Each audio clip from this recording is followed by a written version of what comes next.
you, Steve, because we have seen a 1,000% increase in Bitcoin over the last year alone. At this point, why would somebody not want to jump on board that bandwagon? Well, that's exactly what I think is happening. It's such a huge rate of price increase. People are looking at it and saying, I've got to be there.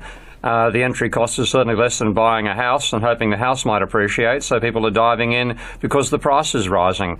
But that's one of the definitions of a bubble. Max, record figures for Bitcoin. Isn't this a point, though, at which people are going to start cashing in? Aren't we going to see a slump? Well, there's been volatility in the price of Bitcoin for sure, but it is increasingly being recognized as both a store of value and a means of exchange. And remember, there are hundreds of trillions of dollars worth of fiat money out there that is at risk of imploding, driven by the U.S. dollar, which is in an unmistakable bubble. Bitcoin's not in a bubble. The U.S. dollar's in a bubble. The fiat currency world is in a bubble. Disagree. Stocks and bonds, you could argue, are in a bubble. Something that's not in a bubble would be Bitcoin. You've got the dollar that is crashing in a hyperinflationary crash against Bitcoin. I just want to pick up on what Steve said. Max. Sorry, go ahead, Steve. It's total semantics. I mean, if Bitcoin didn't exist, you wouldn't be able to call the US dollar hyperinflationary. The US dollar is maintaining its value with the inflation rate running about 2% per annum. Bitcoin is running at the moment in terms of today's increase, 10% in one day. Now, that is, in 1 week, that means it will double. In 2 weeks, if it keeps up, it'll be 4 times. For 3 weeks, 8 times, etc., etc. It's like the old chessboard. That simply can't keep on going. And I disagree that people are using it for transactions. This is the flaw. It's a brilliant way of increasing your value. It's a store of value, sure, at the moment, but you'd be a madman to use it for transactions. If you use, well, I imagine you've got something like about 1,000 Bitcoin there, Max, and good luck to you. But if you'd used those 1,000 Bitcoin a year ago to buy a house, you could have bought a nice $750,000 house in San Jose. Now you could buy a $10 million mansion in San Jose. You'd be a fool to buy anything, and I'm hearing people refer to them now as not cryptocurrencies but cryptocurrencies because they intend holding them until they die. That is not money. Max, you're biting your tongue. Go ahead.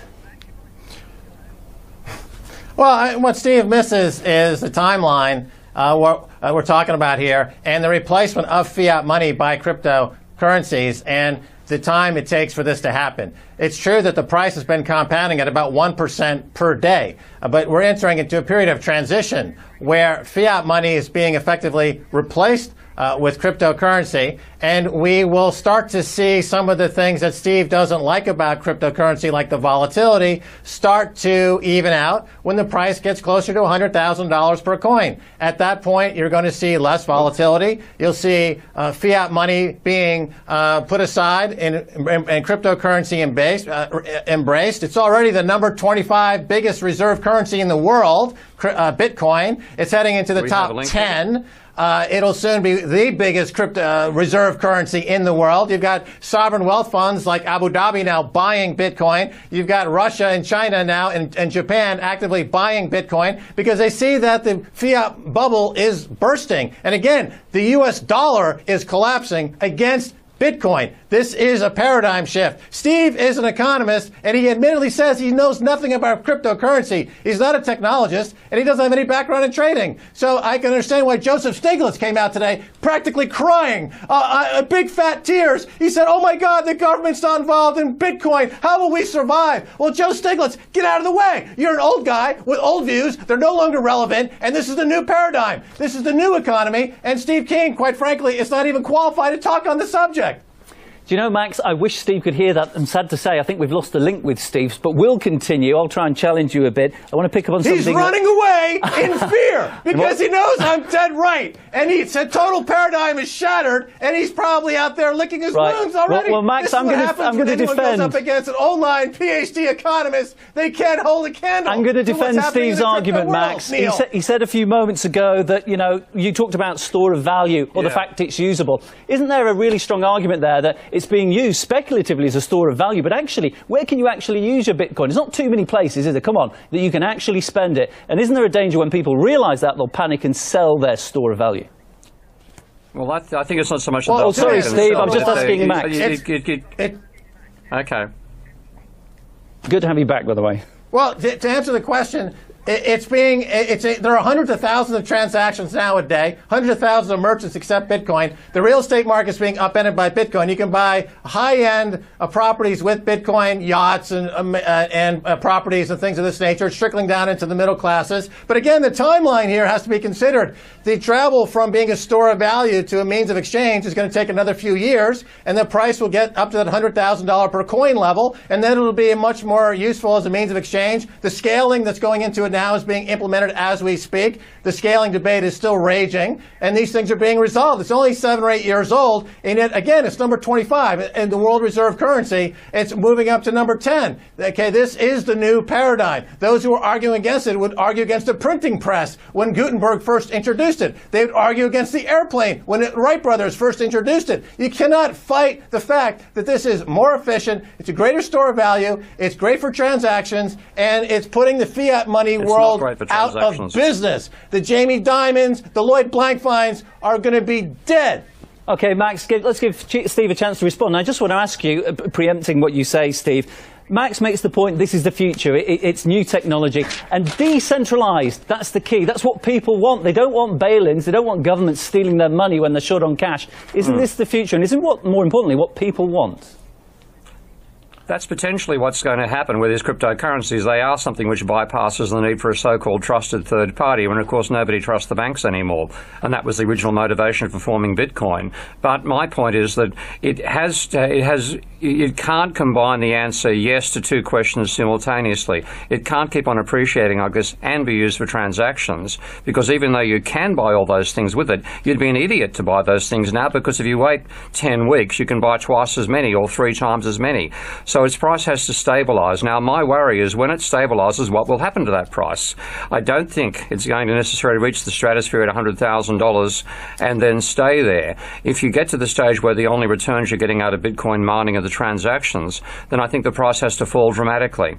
And of course, there are other elements being added to it. Things like the Lightning Network are turning up inside there, so there's plenty of developments to come.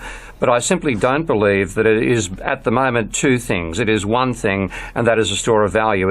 You'd be an idiot to use it for transactions right now, and I hope Max agrees with me on that front. Well, we already know that Max is going to be buying a yacht. He said that's one of the things you can buy. I just want to stay with you, Steve, just because Max spoke a lot in your absence when we lost the line. And I just want to ask you about what's happening in Russia, because we've heard members of the Russian Central Bank, I think it was the deputy governor, saying they're going to try and block people from buying Bitcoin on websites, but at the same time, they're starting to push the crypto ruble. So are these the same things or different? What's happening? They're different. I mean, the whole idea of blockchain is a really innovative piece of technology. You can actually have blockchains which are actually live contracts that are executing as programs inside part of the blockchain. You have things like Ethereum, which I'm not an expert in any of these cryptocurrencies, by the way, but I'm looking at the technology and understanding why people have brought them in. So something like a cryptocurrency may turn up. I know the Bank of England is looking at a cryptocurrency where it would create crypto bank accounts for everybody in England, which I would see as quite a positive development. So there's all these sorts of things. You know, I'm quite in favour of the aeroplane, Max. I've caught a few. Okay, let's come back to Max. He wants to answer on this, and I just want to know, Max, are the governments trying to copy Bitcoin here? What's happening? Well, first of all, I am an expert in this field because I invented in 1996 the virtual specialist patented virtual currency and trading of virtual securities, and which sold eventually to Cantor Fitzgerald for many, many, many millions of dollars. I'm considered to be one of the foremost experts in this field. So I am an expert. When Stephen was offline and he came back, he made the mistaken assumption that this would be crazy for anyone to use it in transactions. He didn't understand here when I was talking about the fact that this is a process. It takes a number of years. It will stabilize at a much higher price, I think at $100,000 per coin, and that's per the protocol. So for somebody who doesn't understand the technology, admittedly, as Steve has said, there are many dimensions to the protocol that it gives it the lifespan to go to battle with the fiat money system, using as one of its weapons the game theory that's inherited in this protocol, the Nash equilibrium that is distributed in the various aspects of the technology, whether it's the SHA-256 SHA-256 hashing algorithm, the rate at which the coins are diminished for the rewards, the rate at which the coins are Max, I apologise for interrupting you, just because we haven't got much time left, and I want to squeeze in a couple of quick questions if I can, so if we can keep your answers brief, it would be great. And Max, I want to ask you, you know, the transaction times, they're getting slower and slower, and we're now seeing these split-offs. So we've got BitCash, BitGold. Doesn't that not suggest that Bitcoin's struggling if they're having to do spin-offs that work better? Well, Neil, first of all, to get back to my point, this is a process where the transactions or means of exchange are coming in later at a higher price, but there are off-chain solutions right now that can be done. There's another cryptocurrency called Dash that does instant transactions. There are 5 or 6 big cryptocurrencies, along with Bitcoin, that make up this market to do battle with the $5 trillion per day fiat money U.S. dollar forex market. That's imploding in real time. Once again, the U.S. dollar is engaged in a hyperinflationary collapse against Bitcoin at this moment. And Steve, you know, there will be some people who think this is great, I need to invest, but we have to be wary that this could crash, couldn't it? What are the dangers for investors at this point? Well, to me, there are 2 functions for Bitcoin. One is a dramatically increasing store of value. The other is using it for transactions. With the increase in value, it's got an enormous increase in energy consumption. I believe the amount of energy used right now to mine Bitcoin is roughly the energy consumption of Ireland. So there's all sorts of things which have to be reduced in the case of Bitcoin. And I think the energy consumption is drastically reduced and you just make money out of the transactions. I can't see this high price being maintained. I can see it stabilizing, but whether it can stabilize at $100,000 once it's used specifically for transactions and not for appreciation, I don't think that's feasible. I could be wrong. I'm not saying I'm an expert on this area, as I told Max beforehand, but the combination of massive appreciation and you'd be totally unwise to use it in transactions right now because of the amount of your value you're losing given its rate of appreciation. And once the rate of appreciation stops, what's the value? I believe it could be well below what it is now. Okay, and I just want to quickly come back to you, Max, for the final word. And I also want to touch upon what I said previously. We're getting these spin-offs, BitCash, BitGold. Blockchain's the real beauty, isn't it, behind Bitcoin, the technology. Is there a danger we'll see another cryptocurrency coming in using the same technology that will be better? Not really, because Bitcoin is unique. And to answer 2 questions at the same time, you have gold as a case study. Gold is used, takes a lot of energy to produce gold. Gold is used as a means of exchange as well as a store of value. It's been around for quite some time. Bitcoin is gold 2.0. It does the same function of gold. It takes a lot of energy to create a Bitcoin, that's true, just like it takes energy to create gold. But the unique attributes of gold being number 79 on the periodic table and everything that comes with that makes it, according to Isaac Newton and Aristotle, the perfect form of money. The way that the SHA-256 protocol, the proof of work, and everything that's involved in the Bitcoin protocol makes it the perfect cryptocurrency. That is why it's taking over the way it is. There are several others out there that do similar things that are also doing well, but we also have silver, we also have bronze, we also have Modigliani's, we also have other collectibles, we also have other stores of value. It doesn't discredit the fact that Bitcoin is still the mother lode. It's still taking over the global finance in this way. It's putting fiat money out of business, and the bankers on Wall Street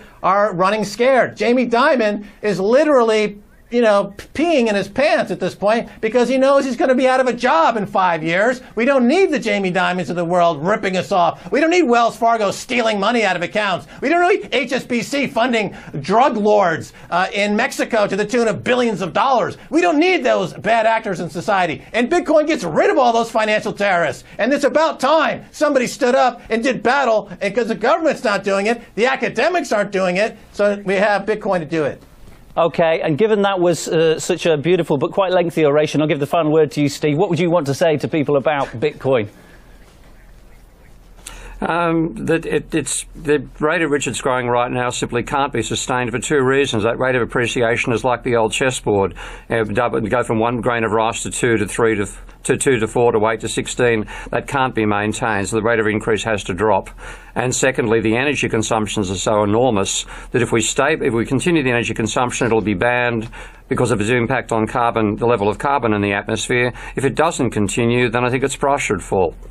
Okay, it's been a Great debate, a wonderful conversation. I hope people have gleaned something from both sides of the argument. Max Keiser, my guest, host of the Keiser Report. You can tune into that if you want to know more about cryptocurrencies in general and fintech. Looking forward to that yacht if you haven't bought it already. And also Steve Keen, Professor of Economics and the world's first crowdfunded economist. So very high-tech himself. Thank you, gentlemen. Let's talk sport now. The International Olympic Committee has handed life bans to 3 more Russian athletes. The move comes less than 3 months